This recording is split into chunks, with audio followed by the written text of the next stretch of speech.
Eh, muy, muy buenos días, buenas tardes y buenas noches. Hoy vamos a hablar del nuevo reglamento de evaluación, del reglamento de evaluación 2024 de la resolución ministerial número 0190, quebrado 2024, del 12 de marzo del 2024. El nuevo reglamento de evaluación del desarrollo curricular tiene tres aspectos importantes. Por un lado, el título número uno, donde se establecen las normas generales, tiene 6 capítulos. El título número dos es la evaluación de los niveles de formación, también tiene 6 capítulos. Y finalmente, el otro aspecto importante que es las disposiciones generales, ¿no? Indicar que este nuevo reglamento de evaluación tiene 74 artículos, de los cuales vamos a ir desglosando uno por uno y viendo los aspectos más importantes para poder trabajar en los procesos educativos en las unidades donde corresponde aplicar este reglamento. Muy bien, por favor, permítanme compartir.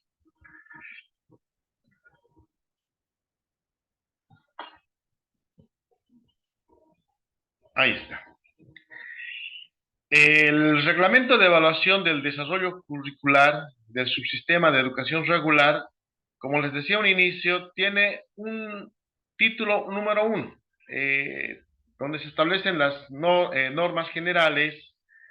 Tenemos por un lado el objeto, el ámbito de aplicación, la evaluación de la formación integral holística, objetivos de la evaluación y características. Bueno, cada uno de estos aspectos vamos a ir, como les decía en un inicio, desarrollándolos y viendo la mejor forma, tal vez, de poder comprender mejor este pequeño taller a pedido de las, evidentemente, de las federaciones correspondientes.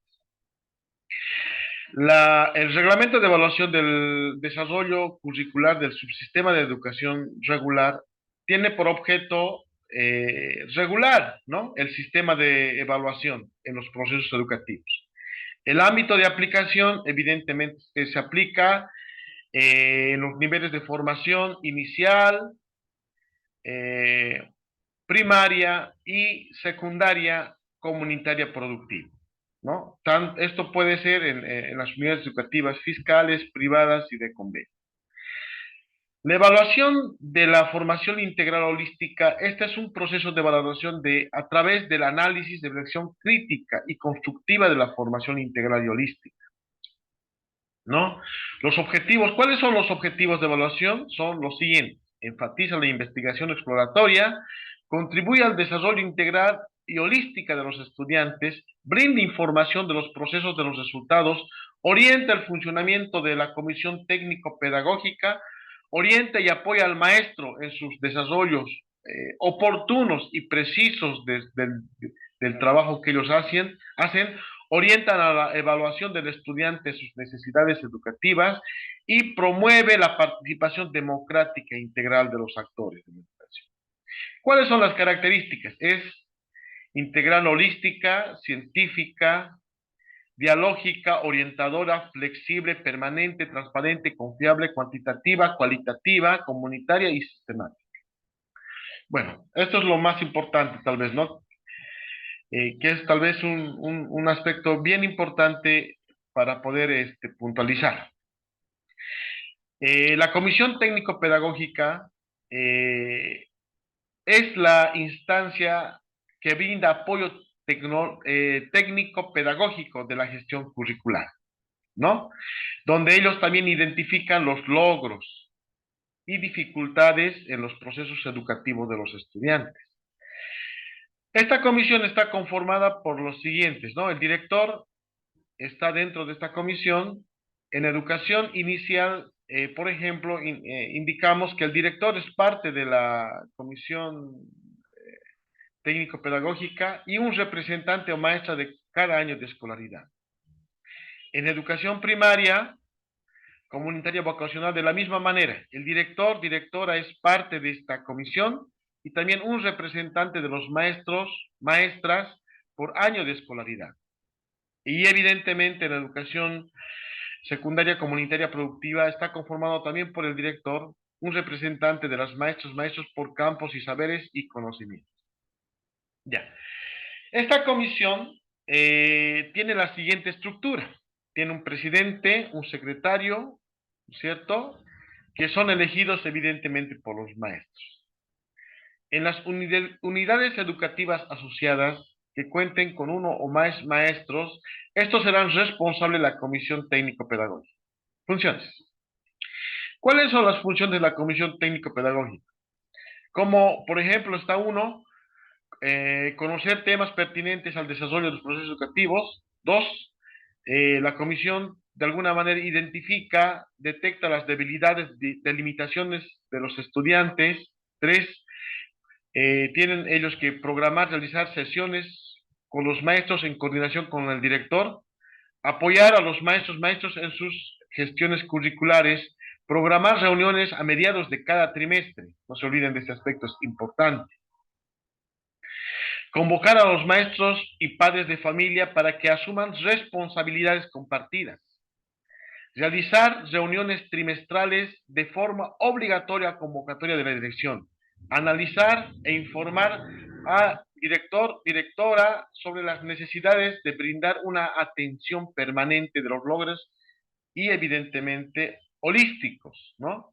Promover toda información, proveer de toda información necesaria a todos los actores educativos, elaborar actas de cada reunión, sesión que se tenga, presentar informes a la director de algunas sugerencias, soluciones que beneficien a los estudiantes.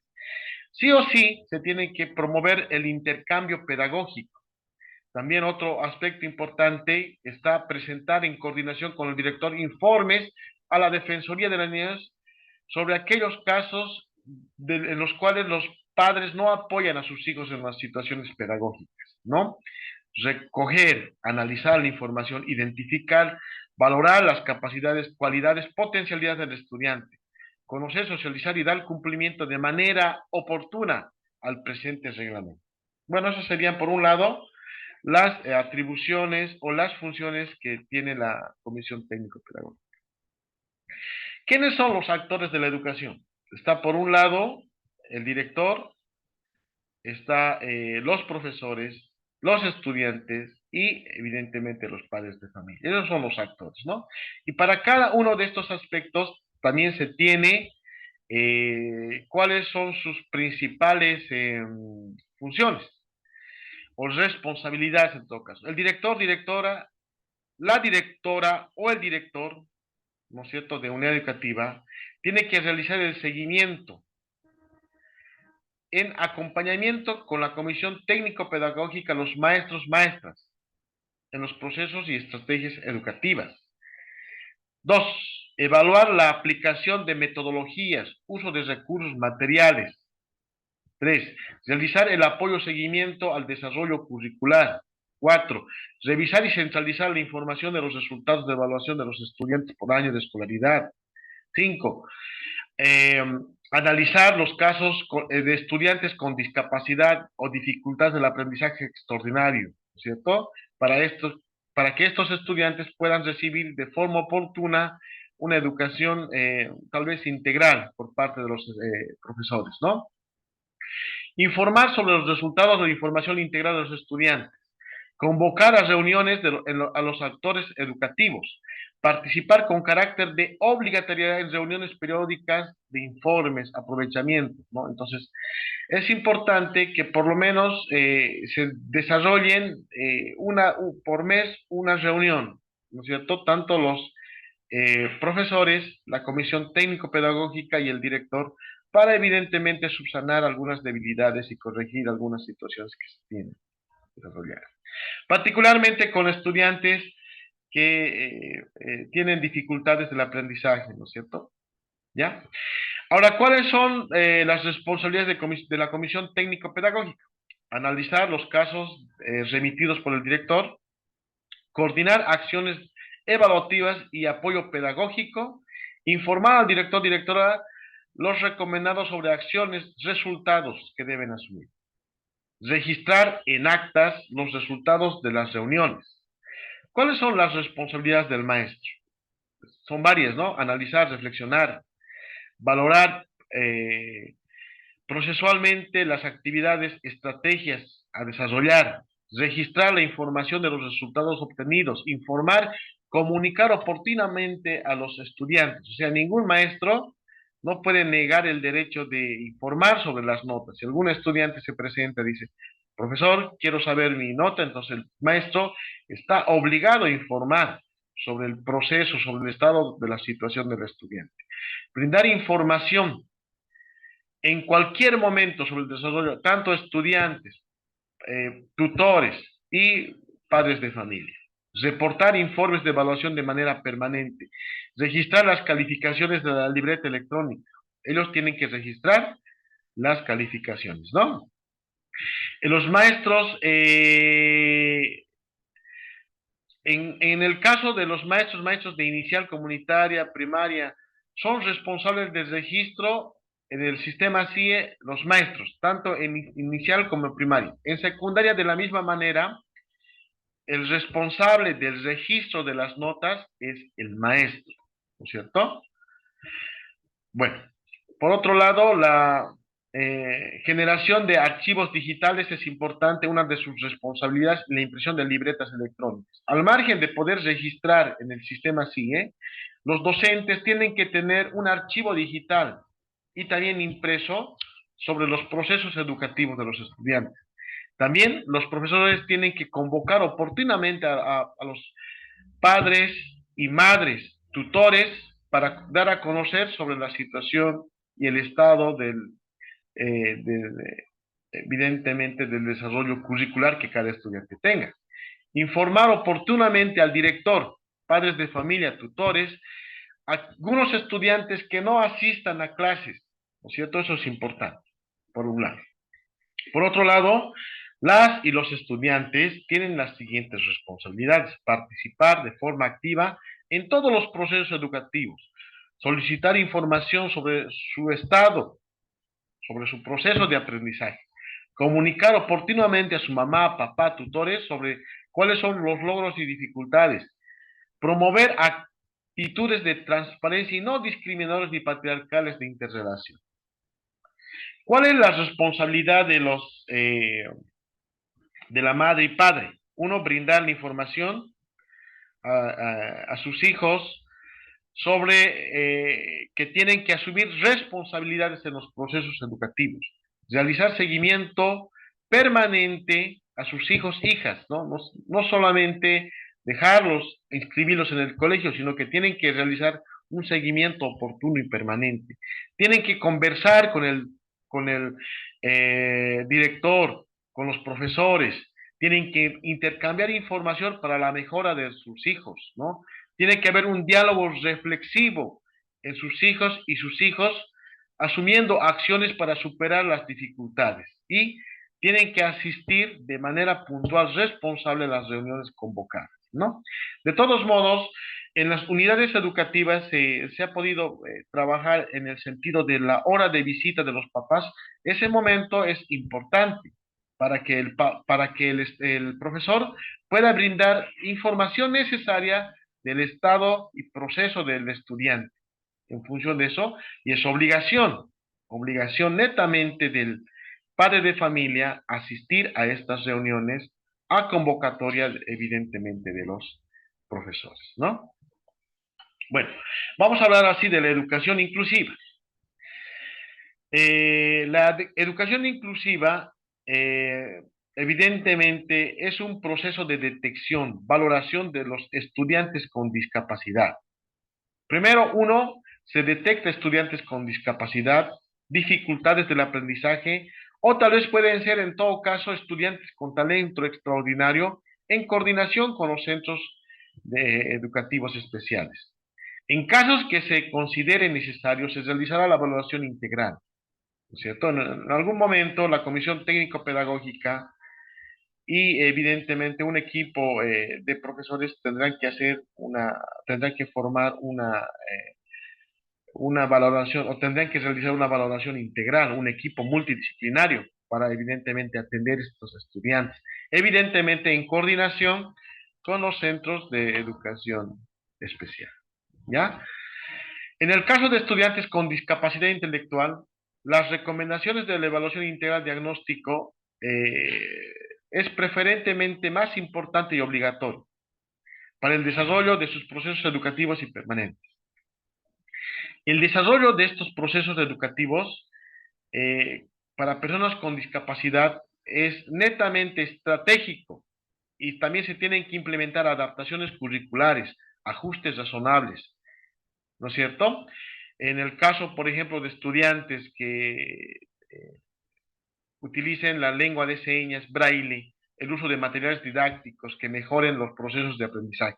Las y los estudiantes matriculados en diferentes niveles estarán sujetos al cumplimiento de todos los aspectos establecidos en el presente reglamento. La incorporación de estudiantes, de niños, niñas en desventaja social.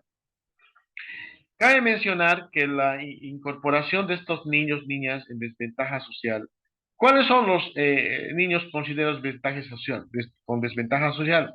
Aquellos estudiantes, niños que hayan sufrido algún tipo de violencia, ¿no es cierto? Víctimas de tráfico, algunos padres que están privados de libertad, algunos estudiantes que tienen discapacidad en responsabilidad penal, por ejemplo, ¿no? Algunos estudiantes que trabajan también. Entonces, es importante conocer que estos estudiantes también pueden incorporarse al sistema educativo, siempre y cuando es responsabilidad de esta autorización el director. El director es quien de alguna manera deberá proceder conforme a lo establecido en la normativa vigente, el que autoriza, ¿no es cierto? Luego de la autorización de estos estudiantes, la comisión técnico-pedagógica hace la valoración respectiva, ¿no es cierto? Más o menos en qué grado de conocimiento están.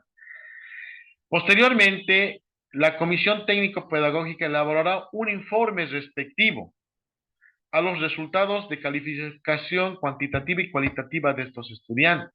Posteriormente, la comisión técnico-pedagógica elaborará una prueba escrita, guía de entrevista, otros instrumentos determinados por la directora con base al logro de los objetivos holísticos.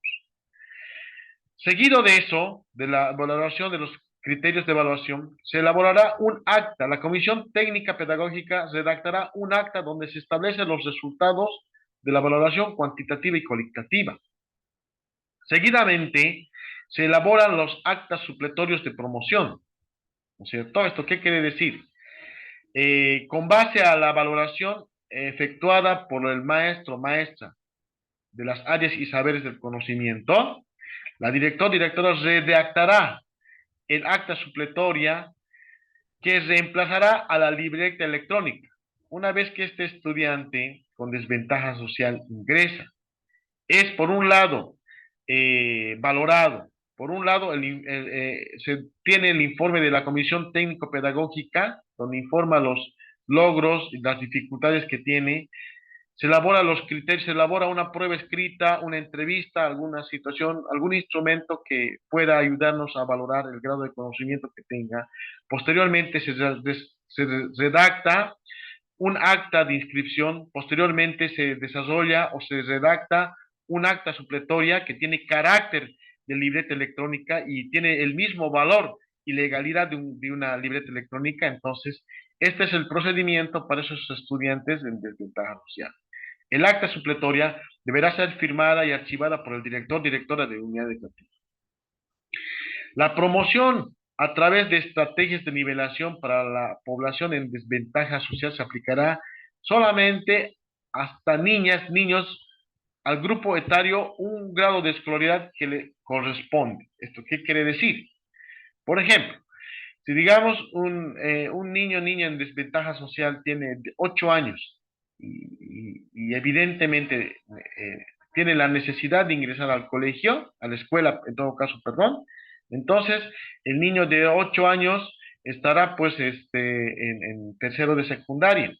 Entonces la comisión, el director, tienen que desarrollar todos estos aspectos para llegar a la conclusión del acta supletoria y nivelar al estudiante por situaciones evidentemente de desventaja social, ¿no? La validez legal del acta supletoria tiene un valor legal igual a la libreta, como decíamos anteriormente.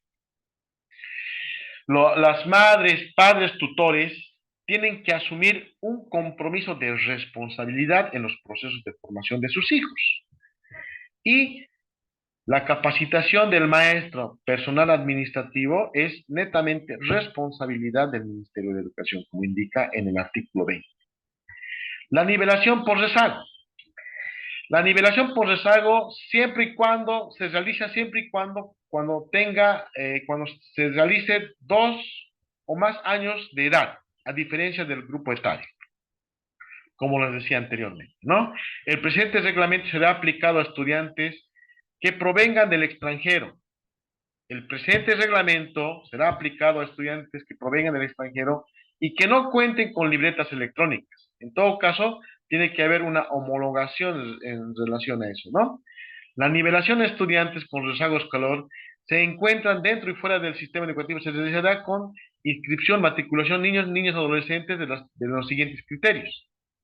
Para estudiantes de educación primaria que no se incorporaron al año de escolaridad, para estudiantes de secundaria que también por rezago no se incorporan al año de escolaridad, en esos casos se realiza la nivelación por rezago. ¿Y en qué momento no se aplica el rezago escolar? Los estudiantes, tanto primaria, secundaria, que tuvieran retención en años, o sea, que se han aplazado varios años anteriores, ellos sí no pueden, evidentemente, no gozan de esta inaplicabilidad del rezago, o sea, no corresponde aplicar el rezago escolar para estos estudiantes. La atención a estudiantes con talento extraordinario es uno de los factores bien importantes. Se realiza en el marco del reglamento de atención a estudiantes con talento extraordinario en el subsistema de educación, en el sistema de educación plurinacional. El maestra de especialidad, en coordinación con la Comisión Técnico-Pedagógica, realizará un proceso de detección de estudiantes con talento extraordinario, que posteriormente se aplica un formulario que posteriormente el director llena para poder evidentemente reportar este tipo de situaciones. El directora emitirá un memorando instructivo para que la Comisión Técnico-Pedagógica, en coordinación con los maestros de especialidad, primaria, secundaria y otros, puedan evidentemente llenar un acta supletorio de aceleración y remitir el informe documentado a la Dirección de Unidad Educativa. Entonces hay un acta supletoria, por un lado, para el rezago y otro acta supletoria para la aceleración de cursos para, evidentemente, estos estudiantes con talento extraordinario. Vamos a hablar ahora de la evaluación cualitativa y cuantitativa. La evaluación cualitativa es literal, ¿no es cierto? Y donde evidentemente se califican o se valoran lo que es ser, saber, hacer, decidir. En la evaluación cuantitativa es más numérica, se va más a los resultados, ¿no? Vamos a hablar de la asistencia. El estudiante debe asistir puntualmente a clases, debe ser, evidentemente, debe responder y hacer todos sus trabajos como evidentemente tiene que ser, ¿no? Por un lado. En el caso de inasistencias, el padre, madre, tutor debe justificar oportunamente por qué razones este estudiante está llegando tarde. Si el estudiante se ausenta con justificación, el profesor tiene que realizar la nivelación correspondiente. O sea, si hay una justificación por algún motivo, enfermedad, por algún motivo muy fuerte, tal vez puede ser también situaciones remitidas a violencia y todo eso, es obligación del profesor realizar la nivelación correspondiente de este estudiante que tiene la justificación. El estudiante que se encuentre en situación de embarazo también gozará de licencia, ¿no? Valoración de experiencias, saberes y conocimientos. Es importante también valorar si el estudiante desarrolla sus capacidades y cualidades en espacios escolares. A veces algunos son muy buenos dentro de la música, algunos son muy buenos para poder tal vez expresar, ¿no es cierto?, en una poesía sus capacidades, sus cualidades. Entonces, ese tipo de situaciones también se tiene que valorar, por un lado, es lo que dice nuestro reglamento, ¿no? ¿Qué es la evaluación comunitaria? Se realiza trimestralmente a convocatoria de los maestros para poder identificar las dificultades presentadas en la formación integral holística de los estudiantes, ¿cierto? Ahora vamos a hablar en el artículo 29 sobre la autoevaluación. La autoevaluación es un proceso de valoración cualitativa y cuantitativa que realiza el estudiante sobre los siguientes, se valora lo siguiente: el interés, el aporte, cumplimiento, creatividad, práctica, asistencia, prácticas en equidad de género, lectura crítica y otros criterios que evidentemente se tienen que valorar. Esos son los más importantes, ¿no? La maestra, maestro, debe promover estas responsabilidades a los estudiantes. Criterios de valoración y dimensión de los estudiantes. La valoración de las dimensiones estará orientada a la valoración integral y holística, ¿no? Ahí hablamos, por ejemplo, el ser, saber, hacer y decidir. Un poquito vamos a repasar, pese a que ya somos expertos en esta situación. El ser es el conocimiento, desarrollo a práctica de principios, valores, la integridad, el desarrollo, el fortalecimiento de identidades, relaciones interculturales, el desarrollo y formación de sus aspectos espirituales. Saber, se valoran los saberes, conocimientos previos, saberes y conocimientos técnicos, tecnológicos, los saberes, conocimientos adquiridos durante los procesos educativos. Hacer, se desarrolla el desarrollo de habilidades, el uso y manejo de las prácticas adquiridas, procesos y procedimientos técnicos orientados a la producción y el desarrollo de la investigación. Decidir es el desarrollo y la formación de la voluntad de los sentidos comunitarios hacia la vida, pensamiento crítico propositivo, la participación activa, compromiso social, la capacidad de emprendimiento social económico, la promoción por el cambio de transformación de la realidad y se evaluará en complementariedad con el ser, ¿cierto? En relación con el saber y hacer, decidir, ¿no? Vamos a hablar sobre la adecuación del año de escolaridad. Están orientadas generalmente a inicial, educación primaria y secundaria, de acuerdo a los planes y programas de estudio, los objetivos que se tienen que alcanzar y evidentemente a los procesos educativos. Los perfiles de salida, es algo tal vez nuevo. Eso describe y explica las capacidades, cualidades, potencialidades alcanzadas del estudiante durante, puede ser trimestralmente o puede ser anualmente, ¿no? Ahora vamos a entrar al título 2, evaluación de los niveles de formación.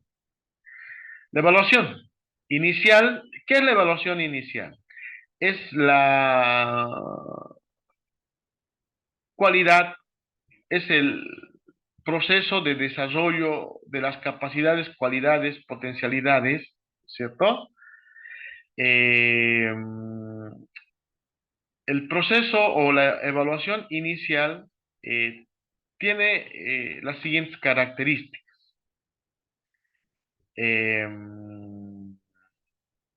Se realiza una vez, evidentemente, iniciada los procesos educativos y la evaluación en educación inicial, en educación primaria, en educación secundaria, tienen que tener relación siempre a las dimensiones del saber, ser, saber, hacer y del decidir, en función de eso, ¿no? Y las formas de evaluación inicial en familia comunitaria presenta tres aspectos. Por ejemplo, la evaluación en inicial tiene tres aspectos. La evaluación que realiza el maestro, maestra a niños, niñas, tiene un carácter y de inicio diagnóstico permanente y continuo y de los logros del aprendizaje. Posteriormente también se tiene la evaluación, una autoevaluación y una evaluación comunitaria. ¿No es cierto? La evaluación de los maestros, maestras, tiene los siguientes grados, ¿no? Desarrollo pleno, desarrollo óptimo, desarrollo aceptable y desarrollo en desarrollo. Esos son los criterios de evaluación, ¿no?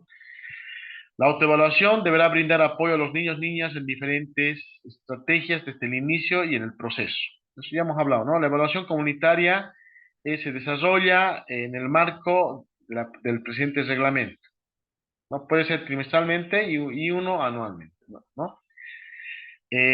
También hay una comunicación con los padres de familia, un registro de la valoración cuantitativa y la valoración cualitativa de las dimensiones.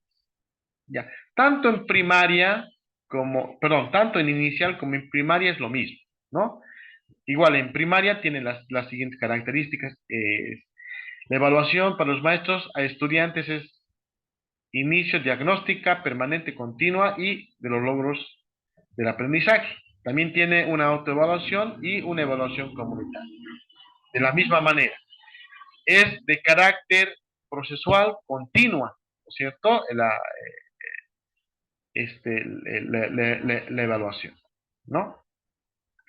Ahora, igual, tienen también los siguientes indicadores en desarrollo aceptable, en óptimo y en desarrollo pleno. De igual manera, ¿no? Ah, esto es un aspecto bien importante que también, la escala de valoración, ¿no? Ser 5, saber 45, hacer 40 y decidir 5 y finalmente la autoevaluación 5, en total 100 puntos. ¿Ya? Eh, bueno, vamos a entrar ahora a un aspecto bien importante que es educación secundaria comunitaria. Del mismo modo que tanto inicial, en primaria, en secundaria, tres aspectos importantes. Las formas de evaluación. Evaluación para maestros, evaluación, autoevaluación y evaluación comunitaria, ¿no? Ya habíamos dicho, la evaluación es continua, permanente, en todo momento, y también tiene carácter integral holístico a los estudiantes. Otro aspecto importante en la escala de las dimensiones, la autoevaluación de las y de los estudiantes se realizará en las dimensiones del ser y decidir, sobre 5 puntos. Ya no es como antes, sobre 10, sobre 5 puntos, ¿no? Sobre este carácter. Ser 5, saber 45, hacer 40 y decidir 5. Autoevaluación 5, en total 5. Del mismo modo, estas son las características o los indicadores en desarrollo, desarrollo aceptable, desarrollo óptimo y desarrollo pleno, ¿cierto? Según las escalas 50, de 51 a 68, de 69 a 80 y de 85 a 100, en función de eso. Promoción y retención. Los estudiantes obtengan promedios menores a 51, ¿no es cierto? Serán retenidos, ¿ya? Entonces, eso hay que tomarlo en cuenta. En casos de estudiantes retenidos que no hubieran alcanzado el promedio de aprobación, deberán indicar que la inscripción para ese estudiante es automática. Por decir, si el estudiante es reprobado eh, este año, muchas veces se opta, ¿no? Cuando reprueban 1, 2 o hasta 3 años, en algunos colegios se los envían a otras unidades. Eso no puede ser. El presente reglamento indica que cuando un estudiante es retenido, automáticamente está inscrito para la siguiente gestión. En el caso de estudiantes con discapacidad, de igual manera, su inscripción es automática y evidentemente se tiene que tomar algunos aspectos importantes como acciones metodológicas, adaptaciones curriculares y tienen que tener conocimiento los padres y madres de esta situación. ¿Ya? Fases de evaluación. Decíamos, la evaluación diagnóstica es un proceso de valoración de saberes y experiencias previas, ¿no? Esto se hace al inicio generalmente, ¿no? ¿Ya? La evaluación de los logros del aprendizaje se realiza al finalizar el trimestre, mismo que permite diseñar nuevas estrategias para, evidentemente, nivelar los contenidos de superación y algunas dificultades. Acompañamiento.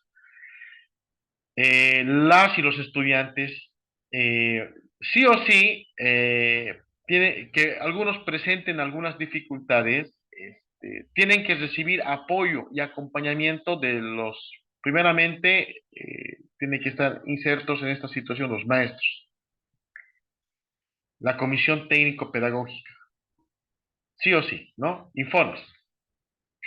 Se realizará la solicitud del directora. Los maestros deberán entregar de manera oportuna los informes, documentos de desarrollo integral de los estudiantes. Los informes presentados en dirección de los estudiantes con valoraciones no deberán ser alterados, por si acaso.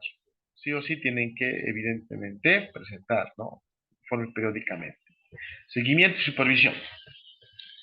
La y el, o el director realizará el apoyo o seguimiento oportuno en la elaboración de instrumentos de evaluación. O sea, el director puede sugerir cierto tipo de situaciones, ¿no? Los instrumentos de evaluación oral escrita deberán ser previamente planificados y elaborados a criterios técnicos pedagógicos. La información de los cuadernos pedagógicos debe ser real, coherente. Por ejemplo, si en el PDC indica que en fecha tanto están avanzando un tema, en su registro también tiene que estar, ¿no es cierto? Al margen del registro, es necesario que se utilice un cuaderno pedagógico. En el cuaderno pedagógico, por ejemplo, está netamente el registro de los estudiantes de todos sus procesos educativos. También tiene que estar una copia del PAD, del POA, de las adaptaciones curriculares, del PDC y otros instrumentos que evidentemente se necesita para el buen funcionamiento de las actividades de las unidades educativas. ¿Ya? En el caso de detectarse estudiantes que presenten algunas dificultades, las y los maestros deberán desarrollar estrategias educativas, evidentemente con apoyo de la Comisión Técnico-Pedagógica. Adaptaciones curriculares. ¿Qué son? Son modificaciones, ajustes que se realizan al currículum organizado, pedagógico, estrategia de metodologías, materiales educativos y otros, ¿no? Estas adaptaciones se realizan tanto a estudiantes con dificultades del aprendizaje, también a algunos estudiantes que por ciertos motivos no asisten consecutivamente a clases, entonces tienen que haber algunas adaptaciones. Apoyo permanente. El apoyo por las y los maestros debe ser permanente y continuo en todo momento. Algunos maestros, por ejemplo, dicen hora trabajada, hora pagada. En realidad no es así. La norma nos indica que tiene que haber un apoyo permanente al estudiante en todo momento. Muchas veces, muchos de los maestros apagan el teléfono y se desconectan, ¿no es cierto? Y no hacen, tal vez no atienden a los padres, madres que por algún motivo no pueden asistir a clases. Eso también es un error garrafal de los maestros, ¿no? Sí o sí tiene que haber un apoyo permanente, tiene que haber un apoyo complementario, ¿no es cierto? Y evidentemente tiene que haber una información clara y oportuna de los procesos educativos del estudiante. Bueno, a ver, vamos a hablar un poquito más del apoyo permanente. ¿Qué son los apoyos permanentes? Eh, si la evaluación permanente, ¿no es cierto?, refleja bajo rendimiento, los estudiantes deberán diseñar e implementar de inmediato procesos de apoyo complementarios según un cronograma. Clases de apoyo deben ser realizadas por las mismas. Las clases de apoyo deben ser realizadas por el A y los maestros. ¿No es cierto? Puede ser si en la mañana trabajan, en la tarde tendrán que realizar su trabajo complementario. ¿Ya? Tutorías desarrolladas.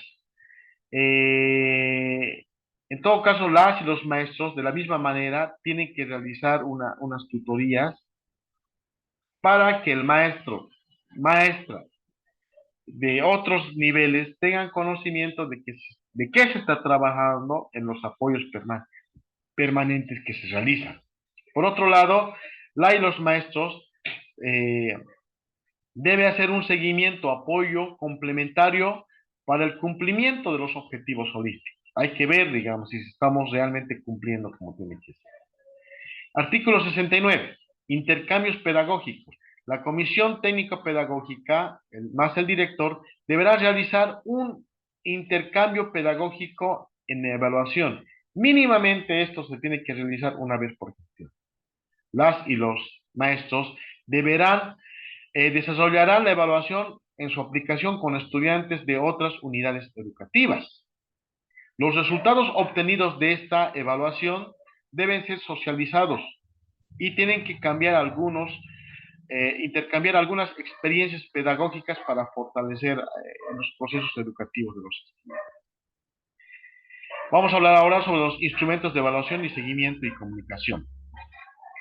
El uso de instrumentos de evaluación para la valoración del logro de los objetivos holísticos y perfiles de salida deberán aplicarse en instrumentos de seguimiento que permitan contar con la conformación pertinente y oportuna en lo plasmado, o sea, en el cuaderno pedagógico. ¿De qué aspectos estamos hablando? Por ejemplo, valoración cuantitativa, cualitativa y evidentemente en relación al ser, saber, hacer y el decidir. Esto es también un aspecto importante que tenemos que tomar en cuenta. La libreta escolar es un documento oficial, es un documento legal. Constituye un documento de acreditación de promoción de los niños. Comunicación oportuna es lo que les decía. Los resultados de los desarrollos y el aprovechamiento deben comunicarse oportunamente a los estudiantes y a los padres de familia. ¿Ya? El cuaderno pedagógico, también indicar, es un instrumento de uso obligatorio para él y el maestro, donde se registra los avances, contenidos, actividades, programas extracurriculares y todo eso de los resultados y logros de los estudiantes. Es importante el cuaderno pedagógico. Seguimiento. La directora o el director, conjuntamente con la comisión técnico-pedagógica de los maestros, planificarán y realizarán acompañamiento pedagógico a los estudiantes en todo momento. Entonces, es importante, ¿no? Establecer el acompañamiento como forma tal vez de estrategia para poder nivelar a los estudiantes en los procesos educativos. Bueno, vamos a hablar de las disposiciones generales o adicionales en todo caso. Hay un problema que se presenta generalmente, que la incorporación de estudiantes nacionales o extranjeros provenientes de otros países se registrará a los acuerdos y convenios de homologaciones de los estados respectivos, ¿no es cierto? Por ejemplo, el estudiante extranjero que viene a nuestro país tiene que presentar sus libretas o calificaciones homologadas, ¿no es cierto? Para que evidentemente podamos dar paso a la inscripción. Disposición segunda. Se deberá tener una sola ponderación cuantitativa, no existiendo diferencias en la valoración del mismo tipo de trabajo realizado en los estudiantes, evitando la discriminación. O sea, la valoración y calificación en la evaluación relacionados a trabajos prácticos, repasos, o sea, todos los trabajos prácticos, repasos, exámenes, deben tener una sola ponderación, o sea, no puede ser para unos una cantidad numérica y para otros otra cantidad numérica. Tiene que ser para todos igual, ¿ya? Los trabajos prácticos, informes, otras evaluaciones deben ser realizados por los estudiantes en las unidades educativas, en presencia de los maestros, ya que tiene la finalidad de desarrollar capacidades y habilidades. O sea, todos los trabajos prácticos, queridos colegas, tienen que realizarse en las unidades educativas. Se prohíbe entregar trabajos prácticos plagiados, adquiridos, elaborados fuera de la unidad educativa o realizados por los padres de familia tutores. O sea, todos los trabajos que se realizan tienen que ser en el aula, ¿no es cierto? Por otro lado, la valoración cualitativa y cuantitativa debe ser en relación a la utilidad y funcionalidad y la formación integral de los estudiantes, o sea, más allá de lo estético. los trabajos prácticos se proyectan y desarrollan en diferentes campos. Debe ser supervisados, acompañados y apoyados por la y los maestros. ¿Ya? Muchas veces porque dibuja mejorcito, muchas veces porque el dibujo es de forma estética, a veces se califica. Entonces, en realidad tiene que ser lo que realmente el aprendizaje, se tiene que calificar el aprendizaje del estudiante en función de eso. Y que todos los trabajos tienen que ser realizados evidentemente en el aula, ¿no? Está prohibido también, evidentemente, qué sé yo, eh, dar trabajos a estudiantes que sobrepasen el límite, tal vez, ¿no? De lo cansador y de lo pedagógico, ¿no? Muchas veces se les da 100, 200 preguntas donde tal vez pedagógicamente no está bien trabajado en funciones, ¿no? Disposiciones de quinta. Las acusaciones, coacciones y otro tipo de actitudes y acciones en contra de los maestros por motivos de reprobación, pérdida de año, sumados a ello los reclamos infundados sin evidencia de los padres, madres de familia, deben ser atendidos de manera oportuna en instancias pertinentes de acuerdo a la normativa vigente. Entonces, en este aspecto tal vez podríamos indicar a cada profesor si es que van a tener algún estudiante en reprobación, tienen que tener las pruebas necesarias, los instrumentos necesarios para poder, evidentemente, en cierto momento presentar ese tipo de situaciones y no tener ningún problema posterior. Está prohibida la manipulación de madres, padres, tutores o actores para obligar a los y los maestros a asignar una valoración cualitativa y cuantitativa. O sea, no por presión de los maestros se puede asignar una valoración de lo que no corresponde. Está también prohibido la compensación por error de registro del y el maestro. Por decir, el profesor, finalizando el trimestre, se registra una nota de 50 puntos, 50, perdón, 51 puntos, siendo que el estudiante tenía más de 70 puntos, entonces esa situación dice, está prohibido la compensación, o sea, no porque este trimestre yo te he colocado menos nota, al siguiente te voy a dar, no, sino que sí o sí se tiene que colocar lo que corresponde. Y si el maestro, maestra incumple en esta situación, evidentemente tiene también su sanción en función de eso, ¿no?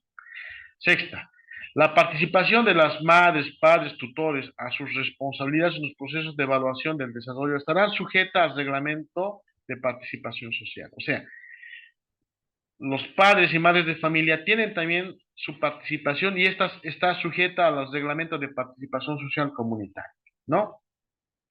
Disposición séptima. Los aspectos técnicos y administrativos no previstos en el reglamento serán regulados mediante instructivos.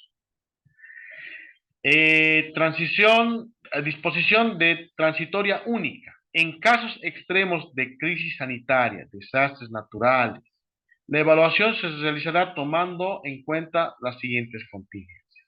Bueno, bueno, queridos colegas, esto fue un poquito de la socialización del nuevo reglamento de evaluación de esta gestión 2024. Bueno, tengan todos ustedes tengan un día excelente y Dios bendiga.